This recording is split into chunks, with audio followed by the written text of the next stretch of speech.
ഇന്നത്തെ ഈ റെസിപ്പി സിമ്പിളായിട്ട് ചെയ്തെടുക്കാൻ പറ്റുന്ന ഒരു ഐറ്റമാണ് കേട്ടോ.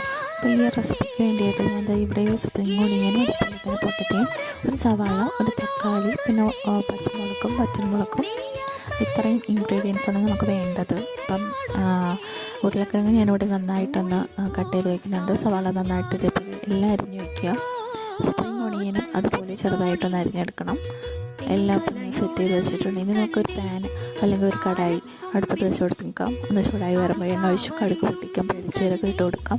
എന്നിട്ട് നമ്മൾ സ്ലൈസ് ചെയ്ത് വെച്ചിരുന്ന കൊണ്ട് ഉരുളക്കിഴങ്ങും സവാളയും കൂടെ ആദ്യം ഇട്ട് കൊടുക്കാം. ദോശയുടെ കൂടെയൊക്കെ കഴിക്കാൻ നല്ലൊരു കോമ്പിനേഷനായിട്ടുള്ളൊരു സൈഡ് ഡിഷാണ് കേട്ടോ. അപ്പോൾ ചെയ്തിട്ടില്ലാത്തവർ ഉറപ്പായിട്ട് ചെയ്ത് വെക്കണം. അപ്പോൾ ഇതൊന്ന് വാടി വരുന്ന സമയത്ത് നമുക്കതിലേക്ക് ബാക്കി ഇൻഗ്രീഡിയൻസ് അരിഞ്ഞ് വെച്ചിരിക്കുന്ന എല്ലാം ചേർത്ത് കൊടുക്കാം. ഇതിൻ്റെ ഫുള്ളായിട്ടുള്ള ഡീറ്റെയിൽ വീഡിയോ ഞാൻ എൻ്റെ ഡിസ്ക്രിപ്ഷനിൽ കൊടുത്തേക്കാം. അപ്പോൾ അതിന് ഡീറ്റെയിൽ ആയിട്ടുള്ള വീഡിയോ കണ്ട് നോക്കാം.